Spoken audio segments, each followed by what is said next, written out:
¿tienes conocimiento de cómo es el proceso de contratación entre las plataformas digitales on demand, de economía bajo demanda, y los prestadores de servicios? Sí, bueno, he revisado algunos casos y básicamente la persona decide afiliarse voluntariamente y hay un contrato marco que ya está establecido en donde no solamente se pactan, digamos, las condiciones del servicio, sino aparte temas relacionados, por ejemplo, con políticas de privacidad y algunas otras disposiciones de datos personales y demás. Es decir, en ese contrato aprovechan y ponen todo lo que tienen que regular, ¿no? Eso lo vi ahorita justo, tenía un modelo aquí que había estado conversando con un cliente que quería empezar con ese modelo. Ah, Déjame revisar. Pero al final le dije que mejor los contrate como pequeña empresa porque básicamente calzan en el régimen de pequeña empresa. Entonces, porque claro, el tema era que esta empresa quería contratar a todos como locadores de servicios, alegando pues que hay algunas plataformas como Rappi, como Uber, etcétera, pues que permiten la contratación bajo esta modalidad o inclusive bajo el aplicativo mismo. Entonces yo dije, mira, tener a todos ellos con recibos por honorarios podría ser un poco contingente, ¿no? Porque eran, digamos, muy parecidos al negocio de Corner Shop, en ujú. donde tienen pues chicos que hacen el trabajo directamente en el centro comercial y luego lo trasladan pues a las personas que hacen los pedidos, ¿no? Entonces, en este caso me pareció un poco riesgoso y optamos por continuar manejándolo directamente como si fueran trabajadores, no con recibos por honorarios. Y ahorita te digo cuál era la empresa que habíamos revisado, inclusive el contrato. Time Jobs. Mm, No sé si has escuchado de Time Jobs. claro, sí. Ujú. Entonces, ellos tienen, por ejemplo, un contrato que se llama Términos y Condiciones de Contratación. Y empiezan pues a hacer glosario de términos y todo el desarrollo correspondiente, ¿no? De modo tal que si una persona pues quiere afiliarse a este tipo de cuenta o plataforma, pues lo podría hacer, ¿no? Entonces, entiendo que todas deberían ser bajo ese mismo formato. Basado en ese ejemplo que, por ejemplo, nos acabas de mencionar, ¿tú consideras que, a ver, por ejemplo, ¿no? Un contrato de locación de servicios, un contrato civil, siempre se dice que es la manifestación de la voluntad de las partes, ¿no? Una cuestión en que ambas partes pueden concordar y establecer sus propios términos. Sin embargo, muchas de estas plataformas, la forma de afiliarse es muy fácil, no es tan tediosa, y ya existen unos términos de contratación que simplemente ellos pues firman o aceptan para poder afiliarse. ¿Tú consideras que eso puede desfigurar un poco lo que es realmente locación de servicios y lo que se vendría a decir que es de un autónomo? Sí, yo creo que podría haber ahí un matiz como si fuera prácticamente un contrato por adhesión, ¿no? Inclusive este es el argumento que utilizan varias de las sentencias, al menos en España, para poder considerar que estos son falsos autónomos, ¿no? Y son en realidad trabajadores. Parten de la premisa de estar subordinados a la plataforma, ¿no? O a esta empresa que los va a contratar directamente y al momento de, digamos, basarse en ese criterio, uno de los elementos que utilizan para demostrar que en efecto hay subordinación jerárquica o por así decirlo respecto a la manifestación de voluntades como planteas, la mejor evidencia es que el trabajador no puede negociar nada, ¿no? Entonces, normalmente el locador es quien pone sus tarifas o quien pone sus condiciones en función a los conocimientos, y además teniendo en cuenta que la locación de servicios procede para profesión, ciencia, arte y oficio, ¿esto qué sería? Sería un oficio, ¿no? Porque, digamos, no es calificado, no requiere, pues, un título profesional, etcétera. Entonces, tendría que ser un oficio, pero igual lo veo muy estirado, ¿no? Creo que, y seguramente más adelante lo podríamos conversar o tocar, no es tan absoluto como decir son 100% trabajadores y deben ir al régimen laboral que tenemos al día de hoy o son 100% locadores bajo el Código Civil. Creo que hay un híbrido, pero ya lo conversaremos más adelante, ¿no? Pero creo que sí es un elemento como para considerar que sí hay esta subordinación, ¿no? Y que se rompe Claro. esta independencia de cada parte de negociar. Y basado en eso, basado en tu opinión, sí, más adelante vamos a conversar justamente de ello, pero así de manera general, ¿tú cuál crees que es el tipo de calificación jurídica que existe entre los prestadores de servicios y plataformas digitales? Basado en que, por ejemplo, muchas de estas plataformas siempre alegan que son plataformas de intermediación y no de servicios, porque ellos no propiamente dan el servicio, sino que dicen, yo no tengo trabajadores, el trabajador o quien quiere realizar un servicio como quien lo demanda, quien lo solicita, ambos son usuarios de mi plataforma. Entonces, ¿cuál es la calificación general que le darías tú a esta relación o este vínculo que empiezan a crear ellos a partir de la afiliación a la plataforma? A ver, independientemente de que la plataforma sea, digamos, el medio a través del cual las personas se conectan para poder afiliarse, la plataforma sigue siendo de la empresa. Entonces, entendería que esta plataforma es una formalidad de propiedad de, ¿no? Es un mecanismo de acceso que es de propiedad de la empresa. Entonces, creo que el hecho de deslindar, ¿no? Y decir, la plataforma está ahí, ¿no? Yo simplemente soy el dueño de, o sea, finalmente, y el que cobra las utilidades de, ¿no? Sería un poco quizá evidencia de deslindar cierta responsabilidad.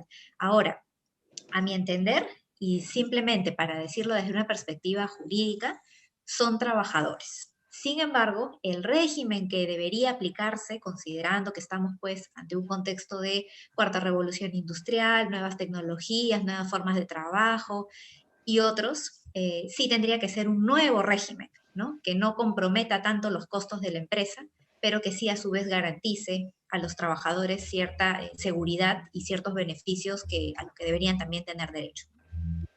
Exacto. Ahora, ¿cuál es el rol que deberían tener las plataformas digitales con los prestadores de servicios en referencia netamente a la vigilancia y fiscalización de labores? ¿Deberían tener una incidencia en el trabajo y la forma del servicio o no deberían tenerla?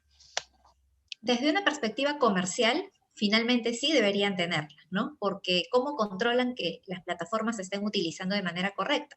Ello va a repercutir en la marca, ¿no? Porque la gente no habla propiamente de los empresarios, sino se refiere a la plataforma cuando tiene que hacer un cuestionamiento, ¿no? Por ejemplo, uno dice, ¿has usado este taxi? Sí, pero no me gusta porque se demoran o porque me paran cancelando. Entonces la gente critica el servicio del aplicativo en sí. Entonces, al criticar este servicio, en cierto modo, pues repercute en la reputación y en la elección que pudieran tener respecto a la marca de la plataforma, por así decirlo, al momento de contratar un servicio de manera comercial, ya desde la perspectiva cliente.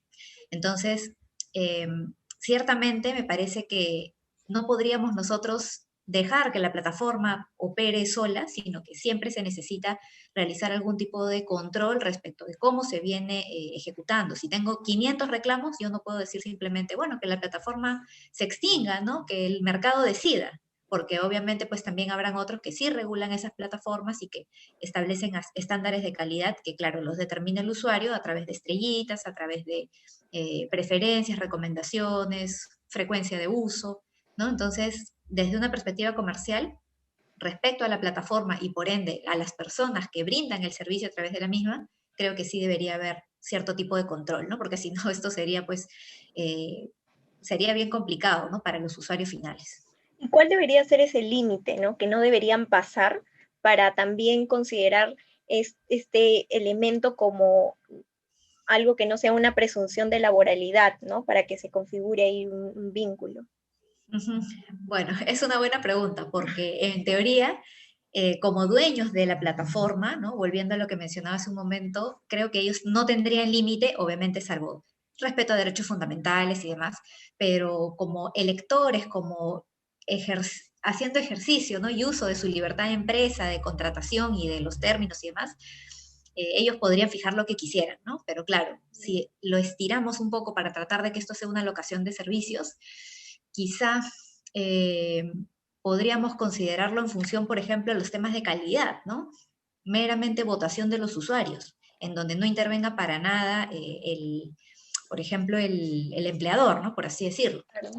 Podría ser, por ejemplo, que los usuarios finales voten por el servicio y por cada 5 puntuaciones en negativo, por ejemplo, yo le puse 3 de 10, ¿no? Por cada 5 de esas puntuaciones, automáticamente la plataforma, no yo, sino la plataforma te expulsa del sistema, ¿no? Entonces, es en función a una decisión de los usuarios.